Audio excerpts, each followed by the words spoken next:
For more than 40 years, Dick Bennetts has been one of motorsport's most successful engineers and team bosses, playing an instrumental role in the careers of some of the sport's greats, including Ayrton Senna de Silva. Once the lights turn green, he's got his helmet on, he's a different person. But due to his success, and huge success at that, coming in Formula 3 and British touring cars, and not in the likes of F1 or even supercars down under, his name isn't known outside the paddock. But it should be, and despite 53 years in the UK, Dick remains a proud Kiwi. If you love cars and you love motorsport, Garage 66 is where it all comes together with a good Kiwi chat. I'm Shaun Summerfield, and this is Garage 66.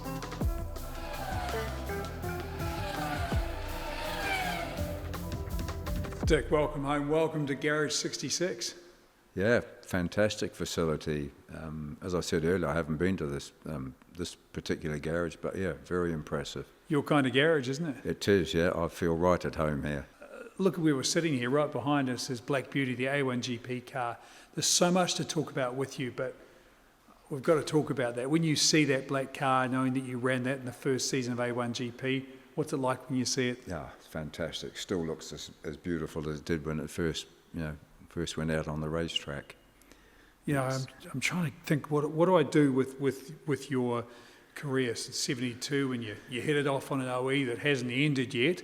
But I keep coming back. I know you made some visits back here to run in Formula Atlantic and things like that, but the A1GP, that was a real sort of homecoming for you. What did it mean for you to be part of that New Zealand team? Oh, it's just anything. I'm a Kiwi at heart still, and we have battles. My wife is very English, and when we watch like rugby or something, New Zealand versus England, we sit each end of the sofa. The same with Formula One. I support, and this year will be Liam, but I'm Lando Norris McLaren fan, and she's a Lewis Hamilton fan. So we sit each end. The sofa's quite big, thank goodness. But distance, you have distance, do you? Yeah. But going back to the A1GP car, that was fantastic to help represent New Zealand, and and it was a great formula at the time. It's just, I don't know. I think I know what went wrong.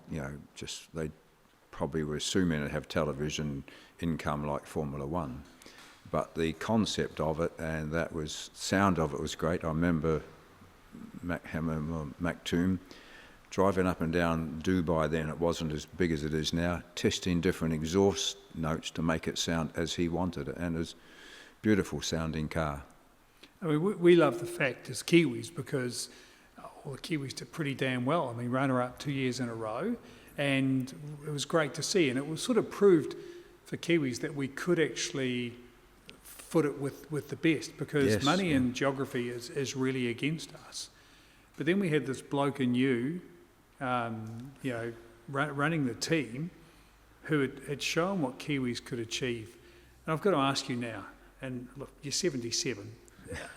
Do you now look back and think, my goodness, I've been part of something special as a Kiwi taking on the world?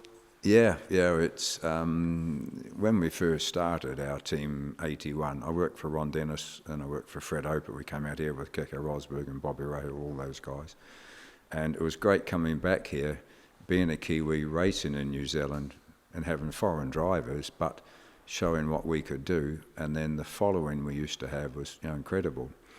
And then when we're employing mechanics, it used to be a joke at work. We're only 10 miles from Heathrow. Every guy, all the English guys would say, there's a sign at Heathrow, turn left, WSR. That's where you go if you're a Kiwi or an Aussie on it. It's funny you say that, because that's the sort of thing you used to hear about when Bruce McLaren was running his team, that all the Kiwis went there. Was that a conscious thing? Is that just the way Kiwis are? From memory, we probably had 80-90% of our team were Kiwis. Now we've only two of us, myself and Mike Ewing, my other director, and he's from Auckland. So, I don't know what went wrong. So, well, mate, not much has gone wrong, because you just claimed another British touring car crown with Jake Hill leading the BMW team. Your 17th crown, record-breaking 10th manufacturer title for BMW. You've done more for them than anyone else in the series. I mean, gosh, your list of success goes on, but I want to talk about the British Touring Car title. I must say congratulations. Thank you. Team effort, not just me. Team effort. But it seems like you're going stronger than ever now. It's the balance. I was a bit late arriving this morning because I was on the phone back to England. Same old problem, driver talent versus budgets and sponsorship. And we've got this new young lad, and they've got a little sponsor, they want a title sponsorship, and it's not enough money. They're undermining the value of the championship. So I was on the phone a lot longer than I expected to be. But it's a fantastic championship, but the economy is quite tight at the moment, but we're quite firm on you can't give away too much on a car. We break the car down into sectors. You've got to achieve your budget. So don't oversell the screen header. And this is what this other guy, the sponsorship manager of the driver, has been doing, and we're getting a bit upset because if you sell for that, how can we sell the rest of the car? Who's going to win? Yeah, that's the Are problem. you going to win this one, though? I'll let you know in 24 hours. How hard are you at negotiating? I'm an engineer at background. I personally am not keen on doing all that commercial side. I know it's important, and we have to try and reach a target budget level, but I'm more at home fiddling with roll centres, shock absorbers, weight distribution. As I said earlier, I went to the engine shop for the TRS yesterday on a 2-hour timing schedule. I was there for 5.5 hours. So I'm more happy on the engineering side, working with the other race engineers, working with data engineers. That's what I feel I enjoy more. So on the other side, as long as the numbers add up, you're happy? Yeah, and they're not quite adding up yet. So I said to Mike, I'm in NZ for another week yet, so hopefully things are sorted by the time I get home. I watch your eyes light up when you start to talk about engineering a car. Cars have changed a lot since you were widening the rear track of your Ford Prefect back in the 50s. Yeah.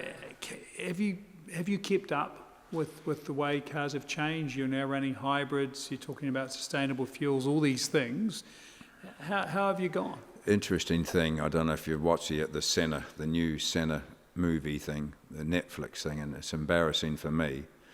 I sound very English. I know I went for a 2-year working holiday and I've been there 52 years now.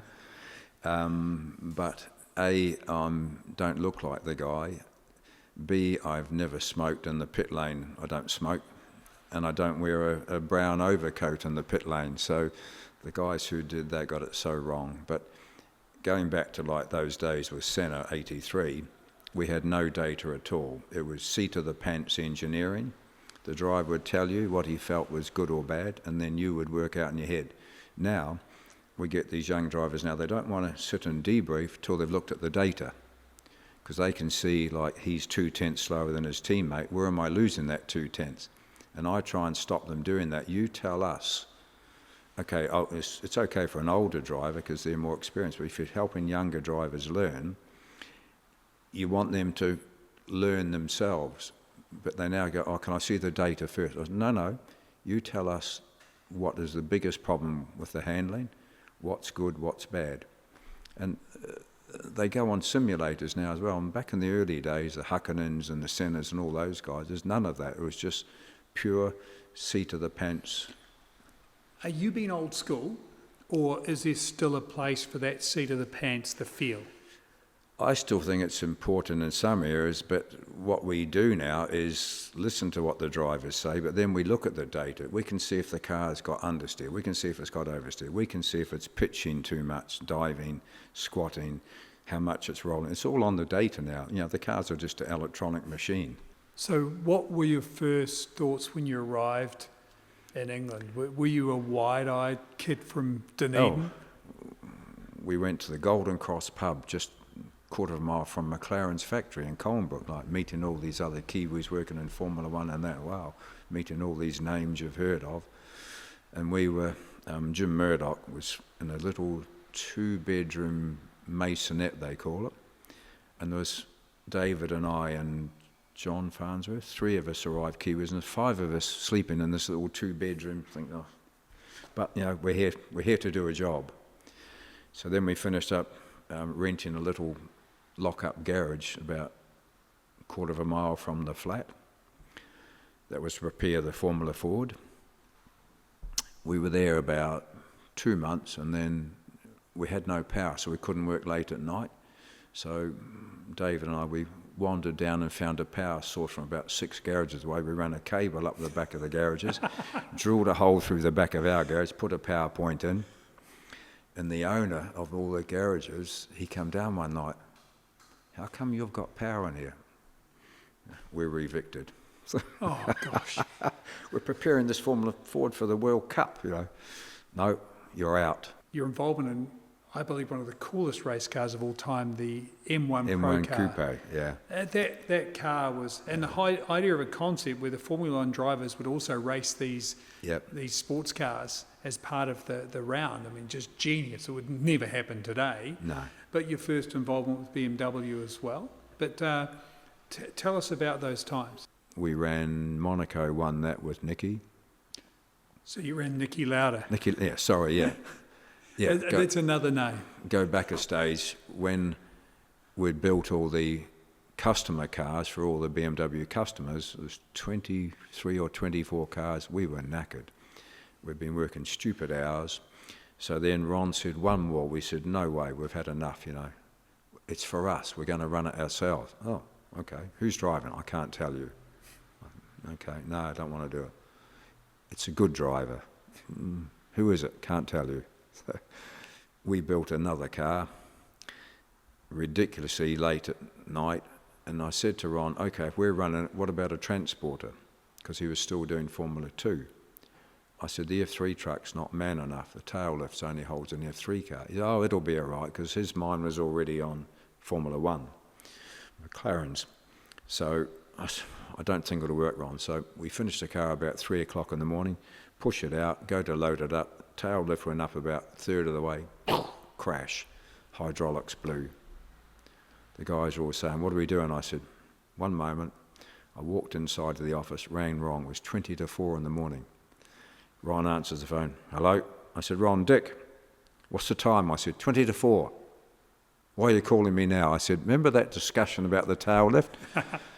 I said, it's done exactly what I said it would. It's blown the hydraulics. You got to be at Silverstone at 9 o'clock, and you put the phone down. That was it. That's a Ron Dennis negotiation. Yeah. So we aero-equipped it all. We're covered in hydraulic oil. We aero-equipped it, bled it all, got it running, got the car on board, went home, had a shower, straight back, no sleep, drove to Silverstone, was sitting there waiting, the car sitting in the pit lane. Next minute, helicopter comes in. Out hops RD, and bloody hell, there's Nicky Lauda with him. Ron comes across, he said, this is your new driver. Oh, pleased to meet you, Nicky. Yeah. You're glad you built the car then? Yeah. So we went on to win the championship.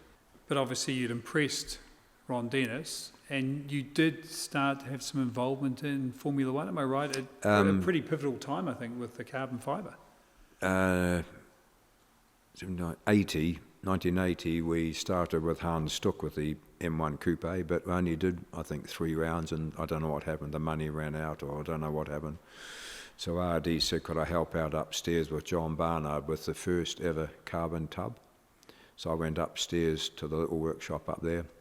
This is the MP41? MP41, yeah. So John Barnard and the other designer, Alan Jenkins, they're in a little air-conditioned office doing all their drawings, and we're out in this hot workshop, in the summer, so sweating away and rubbing down this mould. It was the mould for the first ever tub and that. And I'm pretty fussy on things myself, and I was doing the inside part of the tub. And John had come out, no, that's not right, there's still a little lump there. Stand back, put a straight edge down it, but you couldn't really use a straight edge because the tub was slightly curved. He said, no, that's not quite right. My eyes were pretty good in those days, and okay, keep rubbing away. So after about 6 weeks, I went down and said, Ron, I said, I'm not enjoying it. Why not? This is new world we're in now, carbon fibre. I said, yeah, it might be, but I said, the job you've given me or they've given me, I'm not enjoying it. So Right, I want you to take over the F3 team now. Oh, okay. Why? He said that they won the F3 79 with Chico Serra with a 793 March, but the 803 March had a built-in problem. Stefan Johansson was driving. They couldn't find the problem. Then A built-in problem? Well, a design problem. Right, that sorry. They were taking a shortcut to get weight out the car and save money, I think. The 79 car had a beautiful machined aluminium front bulkhead. The 803 had a pressed steel one, and it was flexing, we found out. I made a big power bar and put it on the front wheels, and you could see the wishbone flexing. When you stood on the brakes, the front bulkhead would move like that, so the brakes weren't consistent. Then I noticed Murray Taylor was running Kenny Aitchison. They had an 803. They switched back to the 793. We didn't have a 793. They switched back. I wonder why they've done that. There's something going on. And then I said to Ron, there's some Kiwi bloke, Rob Wilson. I said, looks like they got no money. The teams look a bit scruffy. But I said, every now and then, he's bloody quick. So Ron had a left-hand drive Porsche then. The Relt factory was 15 minutes away from Project 4. Right, jump in the car, we'll go down. I said, I'm only flagging it up. So we go down to the Relt factory, the two Rons, Dennis and Taranaki, they had a meeting, and Ron Taranak's office was a porter cabin, nothing flash. I'm looking around the workshop at these Relts. It was bracketry in motion, I called it, because Ron used extruded aluminium sections, cheaper. Bolt that together, aircraft bolts, and then bolt another bracket to that, then bolt another bracket to that. Like a giant Meccano set. Yeah, exactly. Yeah. And RD came in and said, right, we're getting a car. It'll be ready in a week. Oh, okay. Just like that? Yeah, we're getting a Relt, RT3. We got the car, went testing at Goodwood with the March, take the wheels off the March, put them on the Relt. No quicker, slower. This is going to be embarrassing. Back to work. RD, how are we getting on? No, car's not right. Back testing, and after about 3-4 weeks, we're down at Goodwood 2 days a week. Go back to the office, Ron, are we ready to race? Nope, not yet. So he was getting a bit upset with us. I didn't design the car. So the next time back at Goodwood, I got a bit fed up. I said to Stefan, right, jump out, mate. I'm going to make some massive changes because there's something basically wrong with it. And I went out on track to watch it because in those days it was full ground effects, proper tunnels, skirts. And I went on track, I could see it rolling too much. So I put the stiffer springs we had in the truck and put the front bar on full stiff, rear bar on full stiff. Go out, be careful, car's a lot different. After about 5 laps, there's no TSL, electronic timing, the old handheld stopwatch, 10th and a half quicker than he's ever gone. He said, come in, he said, much better than the March now. And we're still, we're on the right track now. So I went back and Ron, yes, we're racing. I said, I think we're ready to go, Ron. So 4 races left in the championship. Stefan was third in the championship. We had pole position every race and won all 4 races. We went from third to first in the championship, and Murray was leading the championship with Kenny Aitchison. So my Kiwi mate, we fell out for a few weeks. So then, we won the F3 championship. And then Ron said, because Ron was busy doing the McLaren thing, he said, sell the car. So this he had an advert in Autosport or something. This young driver, young kid comes down, Jonathan Palmer, trainee doctor. Checked him out, he seems quite good. He arrived with his mentor guy, Mike Cox, West Surrey Engineering. Took the car to Goodwood, and JP went as quick as Stefan. Stefan did about 20 laps just to show the car was... But typical Formula Ford team, has it got the right engine? Has it got all the good bits? I said, it's not my car. I'm selling it on behalf of RD. And I said, it's as it won the championship. And he went quick. They come back and bought the car, went back to Goodwood again, and he went quicker than Stefan had ever gone. I thought, this guy's good. So I said, who's running it for you? Oh, the Formula Ford guys. So I took the mentor guy to one side. I said, look, you've wasted your money unless you know you've got someone to run it. So he said, what are you doing? I said, not sure, because Ron had offered me to be a F1 test team manager, and I didn't really want to do that side of it. Why not? I did ask. Formula One. I mean, it has to. Is there I did anything ask myself more that later, many years later. Even RD, when I had my 70th birthday, unbeknown to me, my dear lady had organised lots of little videos. Rubens Barrichello, Mika Harkin, all these little videos coming in, and one was RD. Congratulations, Dick, on your 70th. If you'd stuck with me, maybe you'd be quite a wealthy man by now. 70 people in the room. I'm going, maybe. It seems like he always gets the last laugh. It's because my reasoning for turning it down was I was sharing a house with guys who worked for Brabham Formula One and McLaren Formula One. Go on to the race team, yes, but then you're just a number of part of a huge team in those days with 300, not like 1,500 now. And it was, he said, one of my good mates said, be careful on the testing, he said, because if the race team crashes a car, they'll nick your test car and you'll have to build another new car. So you don't get to go to hardly any races, but you're just in the workshop building test cars and testing, yeah. So I said to Ron, not for me. And he probably chased me for 6 months. Would I do this with it? And I said, I don't know, something's just stopping me, RD, from doing it. If you gave me a role on the race team, maybe, but then I didn't want to be just working on the left front corner, because I like, have a whole package. I thought, right. And then when I said to Mike Cox and Jonathan, I'll do it, but it has to be on my terms. I said, I'm flying home, and I won't be back towards the late February, and our first F3 race was middle of March. How's that? I said, I need a transport, I need a workshop. And of course, there's no iPhones in those days, telegrams, or £1 a minute phone calls from memory. But I agreed to do it, come back, lock-up garages, a lock-up garage, holds one car. Where's the office? There's no office. Oh, where do we keep the spares? Oh, we'll build a shelf for you there. Where's the transport? There. I said, that's not a transporter. It was a A-series diesel Ford thing. You couldn't even get the F3 car in complete. You had to take the nose cone off or the rear wing off. Goodness me. This isn't what I And thought. you could have been in Formula One. I could have been an F1, but we stuck with it. I had my mate Harvey, an Aussie guy. He'd come from McLaren's and he come to join us. And we kept the good mechanic from the Formula Ford team, Dave Stevens. He now lives in the States. And we had a good little team. JP's younger brother, Jamie Palmer, he would be the gopher, clean the car and all that. So off we went, and we went and won the first 4 races out of 4. But it's the same car I'd engineered 1980, so I knew the car. So everyone going, oh, who's this Jonathan Palmer bloke?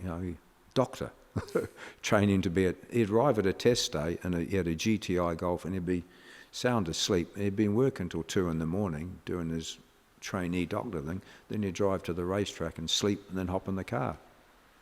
Incredible. How did you end up with that Brazilian bloke in the car for 82? This was another interesting one, because we won at 81, we had this young Argentinian, Kiki Mansilla, come to us. And he was jumping, because Ayrton and Kiki did 1600 together in 81. And brand new route, shaking it down at Goodwood, Kiki wrote it off. Brand new car. He had never driven a car with slicks and wings, because he came from 1600. Ayrton chose the correct one step of the ladder at a time. He went Ford 2000, he won the British Ford 2000, he won the European Ford 2000, so he was on his way. So Ayrton approached us middle of 82, I'd like to talk about running with you guys. I said, yep. I'd heard of him and that, not a bad little Brazilian peddler. Did you know then he was special, or you just knew he was Not okay? then, no, we'd never run him at all. Ayrton Senna de Silva. So, end of the season we arranged a test, went to Snetterton in Mansilla's car. Within 10 laps he's going as quick as Keke, or quicker. This bloke's good. We didn't touch the car, just as we'd run it at Snetterton. We set it up Snetterton, ran it. He comes back in, takes his helmet off and sits here. He says, nice car. I said, well, you haven't driven an F3 before. He said, no, just I can feel it. It's a good car. I said, okay, good. What do you think we should do? So he made little comments, and I just tested him out and made some changes. He went out and went quicker. This bloke's good. Finished the test day going bloody quick. So he said, right, there's a non-championship race. Can I do that? I said, yeah, we can enter it for you. We didn't have time to change the livery much at all, so it's still the Mansilla yellow and blue, mainly all dark blue. So we just put some green on the yellow to make it Brazilian. Put Ayrton sponsor down the side, and off we went to Thruxton, stuck it on pole, left everyone for dead, and I think he won the race by about 13 seconds. Fastest lap. Everyone, this bloke's good. Did you know then that he was... I knew then, this bloke's good. Great. Yeah. Yeah. Got out, he said, I want to race with you next year. He said, I'm off back to Brazil now. I said, well, we need to sit down and do a contract. No, shake hands. I said, no. I was new running the team there. Shook hands and off he went. Unbeknown to me, then he's getting divorced. He'd only been married a year or something. I didn't hear from him at all. I thought, is this bloke? I'd ordered a brand new car for him. Is he coming back? So got the car, prepared it all. So he turns up about 3 weeks before race one. First payment comes in. Right, we're off. Goes out. Pole position, wins it. No, he didn't get pole. There's some other bloke with a dodgy car got pole, but Ayrton won the race. So we won the first 9 races that year. Then the bubble burst for a while. But his feedback was incredible. Not only the chassis, but engines as well. He could feel what the engine was doing. And he's very good commercially as well for a 22-year-old. But also he said, the first thing is, I'm not Ayrton De Silva anymore. I'm just Ayrton Senna. So I had the sticker made for the car. De Silva? No, take that off. I said, why? He said, De Silva's like Smith. It's a common name. So he said, I don't want that. Okay. So we just had Senna then on the car. So at the moment, a legend was born. Yeah. So he wins those first 9 races. You've already worked out he's something really, really, really special. What was your role then with him during the year? Was he fully rounded as a driver, or did you have to mould him in some way? He was very determined, very talented. We even lost a little sponsorship deal. He won the battle because the front of the cockpit was a good spot on an F3 car. And I got a deal with Toshiba for, I think, £14,000. I was over the moon. You know, I'm not a commercial guy. A friend of mine knew Toshiba 5 miles from us, so we spoke to them. He said, no, I've got to have Paul Jeans there. I said, no, we've got Toshiba there. No, we've got to put Paul Jeans on there. I said, no, but we've sold it. He said, no, that's part of my contract back in Brazil. In Muggins me, I didn't see any paperwork at all, but I gave in because he's Ayrton Senna. So we lost that battle. But one of his probably only downside I could see, he didn't like finishing second. He wanted to win everything. And when he started crashing, and unbeknown to me then, that Eddie Jordan had an upgrade done to Brundle's engine. And I said, Ayrton, we had a 37 point lead at that stage of the championship when he started having his accidents. And I said, if you just finish second and finish that, you'll win the championship. No, I want to win. Okay, I want to win as well, but if we can't, we can't. And then as we went on, he had a crash. He wrote it off at Knockhill in qualifying. Half-hour qualifying, 9 till 9:30 in the morning. About 25 past 9, he comes into the pits. He said, just a bit too much understeer. I said, well, I haven't got much time. It's quite a long lap at Cadwell. I said, just a little bit of front wing, go. And apparently some guy timing half a lap away from us, he completed the lap and he was 2 or 3 tenths quicker. But he didn't complete that lap. Into a concrete wall. The Relt's aluminium chassis, so the old Relt was about 3 inches shorter. And his girlfriend at the time said, can we not fix it for the race? I said, no. Now, I want to get back to the Senna series on Netflix that you talked about before. That now I know that it's in Portuguese, so you were dubbed with a British accent. Yeah. You smoked, which is not correct. Sure. One thing that blew me away was there's one part in an episode where he gets in an Alfa Romeo and drives to Italy. Oh yeah, Alfa Sud, that was true. Yeah. He did own an Alfa Sud, and it's only when someone said to me that Martin's got an upgrade. We both had Nova Motor Toyotas, and I'd done a deal with Nicholson McLarens to have ours built in the UK, rebuilt.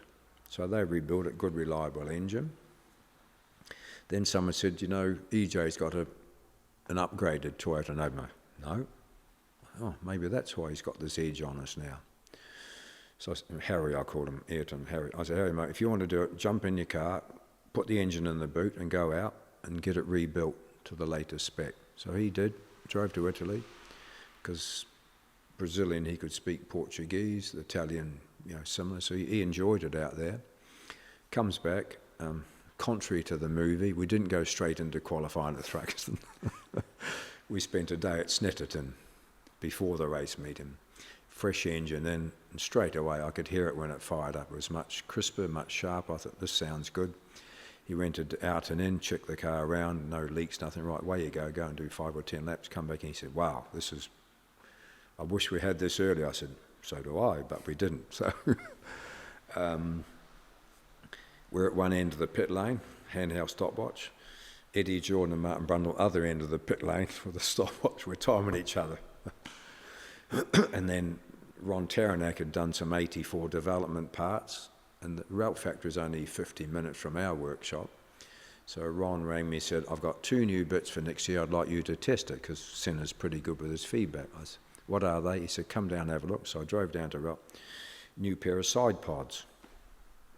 Look similar, Ron. He said, no, they're a different shape underneath the profile. They should move the centre of pressure forward a bit, make it better. I said, okay. What's the other thing? He said, it's a new front steering geometry. No, we'd done all that in 81 with Jonathan Palmer. Harvey and I were playing around with geometries at the front, Ackermans and casters and that. So I said, give that to EJ, I'll have the pods.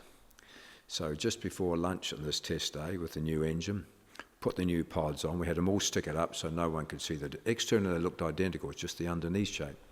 He went out, round and round, come back in. I said, yeah? Oh, they're okay. I said, is that all? Stopped for lunch break, went to the canteen, had lunch. He said, you wait, Dickie, wait till after lunch. Yeah. So sent him out some old rubber to get everything hot, come in, put the good tyres on. He went, phew, bloody hell. So quicker again. He said, they're mega, right? Down to Thruxton. My biggest worry then was preparing the car for reliability, because at that stage, the other annoying thing, I had to buy, the rules then, whoever led the championship was number 1. So I chose the year being very confident, number 11, staggered it on the nose cone. So after race 1, pulled one off, we're number 1. It stayed on for the whole season. Was this just trying to save money? Yeah, 50p a sticker, rear wing and the nose cone. I had to put number 2 on because Martin went ahead of us before the final round. So we had number 2 on it. Didn't like that. So went out and qualified. He just blitzed everyone. But silly me, Muggins me, trying to be too clever. The oil temper used to take quite a while to warm up, so the engine was a bit sluggish on lap 1. So contrary to the film again, was totally wrong. It showed you him trying to get tape off a water radiator. No, we never had it on the water radiator. The oil tank in behind the side pod had a little slot about 30 mil wide, about half a metre long, less. So we tested it and taped it up. Oil temperature straight up, right. That'll help us lap 1. So we tested at Snedden with it. Yep, he could lean out and take the tape, a little bit of tag on the end of it. Right, we'll use that Thruxton. Lap 1 of the race will be, we'll get that edge on everyone. Not knowing already how quick the car was anyway, we should never have done it. lap 1 he couldn't get it off. I said, it has to come off in 2 laps because you'll cook the engine. So friends of mine at the chicane at Thruxton, they said to me, why is he leaning out the cockpit? He actually had to loosen his seat belts off. Oh, goodness. Coming up from the fastest corner of UK motorsport, Church Corner, up to the chicane, and he's loosened his seat belt so he couldn't get it off. He's going through the chicane, one hand, and my mate said, he almost crashed. I said, did he? I couldn't see it. And we laughed about it Sunday night. We had a big party, and his parents were there. But I thought, trying to get that unfair advantage, but it could have costed the champion. We didn't have to do it because the chassis, side pods, the engine was so much better.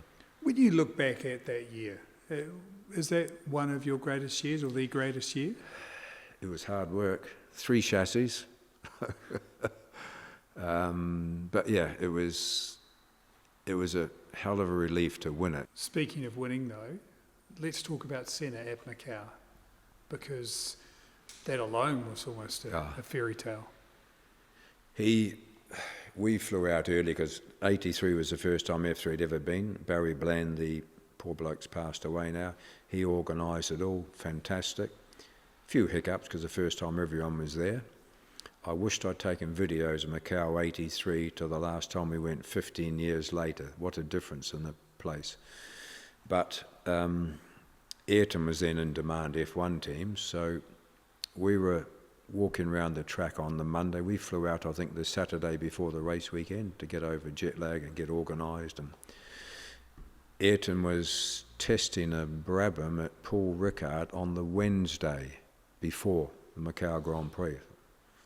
How are you going to get here in time, mate? He said, I'm going to fly up from Ricard to Paris, Paris to Hong Kong, jet foil across to Macau. Sure. And you'll get here. Yeah. So he arrived about midnight Wednesday night Macau time, or Thursday night, whatever it was. He arrived. I didn't see him at all. Get up in the morning. Is he going to turn up? Yes, he turns up. Helmet, overalls, everything. There's your Marlboro overalls. Put them on. Yep. Out he goes. Test session, qualifying, pole position. We'd never been there. No one had been there. Did he walk the track? No walk the track. Nothing. All the other drivers are walking the track, making notes, are walking the track backwards to see the elevations and all that. He'd never walked the track at all. For people that haven't seen it, I mean, how tough is Macau to not just race, but to understand? You know, the top section, it's so twisty and so long, like 2 miles of twisty uphill, downhill, left hand, right hand. I did in a hire car and I still got it wrong. Try and remember, you get into a rhythm, left, right, left, right. Hire cars are pretty fast though. Not in those days, not those hire cars.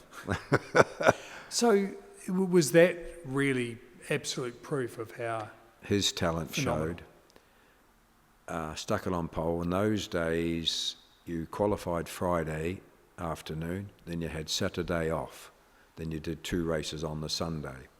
So he went out Friday night with some other drivers and mates, and we'd agreed to meet at midday up at the Theodore workshop. It wasn't down with all the other cars. They had their own little workshop up the top of the track. So we're up there, the guys got the car prepared, all the cars, EJs and ours, all in a row, 4 of them. The guys finished prepping our car about 4 o'clock. Ayrton hadn't turned up, so no mobile phones to ring him. So he eventually turns up about 5:30. I was just about to lock up the garage and go back to the hotel. I said, where have you been, mate? He said, I don't feel well. Oh, jet lag? No. He said, I just don't feel that well. Okay. Didn't say anything else. Right, yep, right. I said, we can't do many changes to the car because the guys have all gone. We can make them in the morning. He said, no, the car's good. Just leave it as it is. Okay. I said, I might trim a bit of wing off so they're straight. No, just leave it. So we left it, and then Sunday morning you go down, getting ready for a race, and a guy saying, is Ayrton all right? Yeah. Oh, Friday night he went out. Did he? I don't know. Apparently he went to some bar, and the rumour has it someone laced a drink for him. And I've never found out to this day. I think I know who it was, but I've never found out. And he was ill, yeah. Can you say who you think it was? No. Was it another driver? No, it was someone from another team, yeah, and I know the team owner. Then. So he did race one and won it convincingly. Sitting in the gutter doing a debrief, right, what about this or that? And he said, I actually don't feel that well, I've got to go and have a sleep. So we went back to the hotel, about a 10-minute walk. I said, right, make sure you get an alarm to wake up. He said, yeah. And he walked back to the hotel and went to sleep. So we didn't touch the car again, just put the other set of tyres on, fueled it up, checked the brakes, bled the brakes, have an eyeball round, get ready to go, race 2. Comes back 20 minutes before the race, jumps in the car, wins it again. Fastest lap. Could you believe what you were It was just like, normally a driver wouldn't be driving that well if he didn't feel well, but it's just once the lights turn green, he's got his helmet on, he's a different person. But away from that, back in the UK, he was good fun having a barbecue and that. I'd get about 15, 20 friends around. Senna's coming to the barbecue.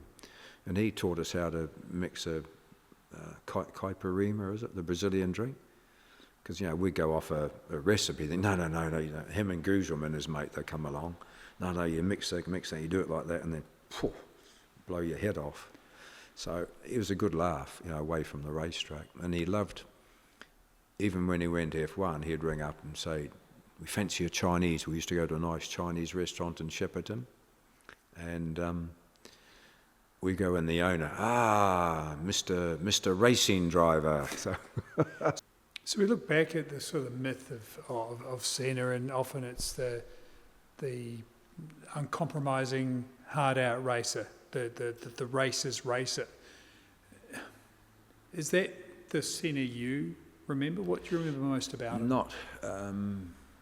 On the plane out, I watched the Senna movie, the 2011 one, when he walked out of that driver's briefing with Bennetts and that, and I thought, he really believes, and he didn't obviously like Bennetts because of Prost, the connection there after the Monaco episode and that, when he caught up on in the Tolman, which Tolman. He was on track to win that. Yeah. So he's an intelligent guy, quick thinking. He don't pull the wool over his eyes. He knows what's going on in the world, and you could perceive him sometimes being a little bit arrogant if you didn't know him, but that was just his hard sort of line of. And you talk to an engine builder, I want this, I need that, I want this. I'm like, hang on, can you do this? Or no, I need this, I need that. This is what we need. You need to change that. He knew all how engines worked and that. But the way he would speak, probably just his English way of, instead of being sort of nice and polite, can we look at doing this? I want this, And, he got his results when he worked with Honda, and that apparently the Honda engineers just couldn't believe him, his ability to read an engine. So, no, he was a good laugh at times, but at times, when we went to a Chinese restaurant, he loved it. And he'd ring me occasionally, Dickie, why aren't you winning in F3? I said, well, he said, you should be winning your team. I said, I know we should be, but I said, we haven't got the best driver. Why haven't you got the best driver this year? I said, well, there's no one around with the right budget. Okay then. He'd look at the results and that. And when we ran his mate Guzman in 85, Ayrton comes along to the final race, and he comes up, and I'll never forget it, I've got a photo of him. He's looking at the rear wing, taps me on the shoulder. Dickie, he said, you haven't got enough downforce. I said, yes, we have. He said, I've been right down the whole grid, you've got the least of everyone. I said, yep, that's right, we're starting from pole. The tyres, you'll hurt the tyres. I said, we've done 2 test days here, Harry, do not panic. He was really concerned for Maurizio and possibly me. So I said, all we've got to do is beat Andy Wallace off the line and we've won it. Once we get in the lead, we'll disappear. Sure enough, lights go green, and Andy Wallace, we're going straight here. Andy Wallace points his car 45 degrees to try and block us, but Maurizio made a better start, and we disappeared and won the race, won the championship. He said, I thought you had not enough downforce on. He was really concerned. He was looking at the tyre wear, everything. He's still quite involved. You call him Harry. Where did that come from? Just, I don't know, something. Ayrton was, or Ayrton was, it's not Ayrton, it's Ayrton. No, Harry, just... Well, Harry Senna wasn't the only big name you've run. It's a who's who for a lot of them. Barrichello, Mika Hakkinen. You ran Nigel Mansell in British touring cars, for goodness sake. Just 3 rounds. Yeah, but that was enough. Goodness me. Let's talk Mika Hakkinen. Another special driver, Yes. car. It's sometimes tricky. I get asked about who's the best driver, and I still say it to this day, in pure raw talent, I'd put Mika as good, if not slightly better than Ayrton. Wow. For pure talent. Feedback, no way. Engine feedback, no way. Mika could drive a car with 3 wheels on it. He was just... Rubens Barrichello. Rubens, great lad. He joined us at 17, just turned 18. He left us as British F3 champion, 18-year-old. 9 pole positions he had that year. He never ever come around leading a race once. Fantastic little bloke, fantastic driver, but couldn't get off the start line, couldn't do lap 1 quick on cold tyres. You've just won your 17th British Touring car crown, the record-breaking 10th for the BMW. 9 of your drivers have won an FIA World Championship. Your past and present races accounted for over 1,500 Formula One starts, 18 Le Mans 24-hour wins, 2 IndyCar titles, 36 wins in IndyCars. Drivers won the Indy 500, and 132 British touring car wins. I wish I was on a commission from all those drivers. I mean, that is phenomenal. But if we look over nearly 30 years in this championship, do you have a favourite car? I don't know, for the way it looked or drove?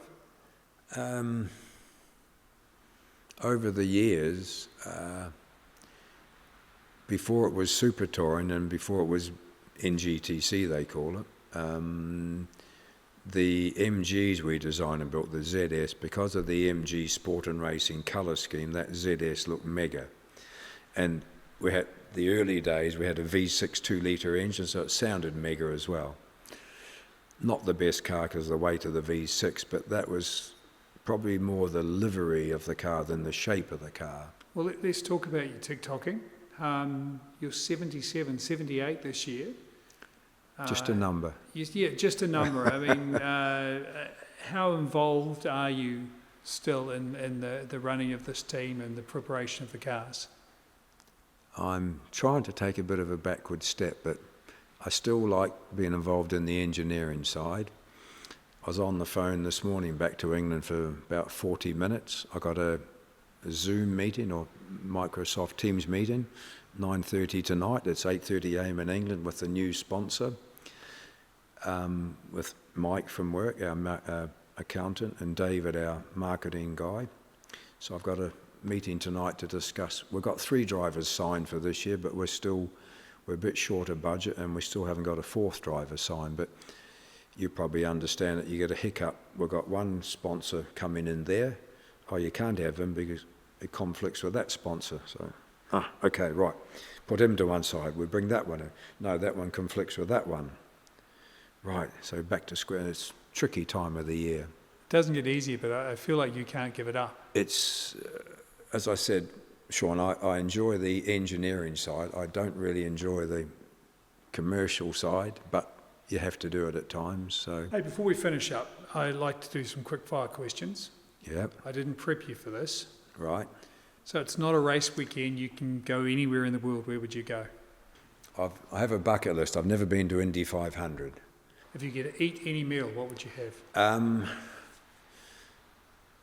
I love prawns, but also I love lamb chops and a steak. If you could see any live concert? Coldplay. I've been to see them 3 times. Love them. Your favourite sporting team? At the moment, McLaren's Formula One. Okay, and the last question, your favourite movie? Favourite movie? I don't watch many movies. It's definitely not the Senna movie. Or the series? Or the series, yeah. they need to make a few corrections there. Well, Dick, thank you so much for your time. It's so great to have you back in New Zealand. Safe travels, and I know you're going to be back on the tours before too long because you can't help yourself. Cheers, mate. Thank you.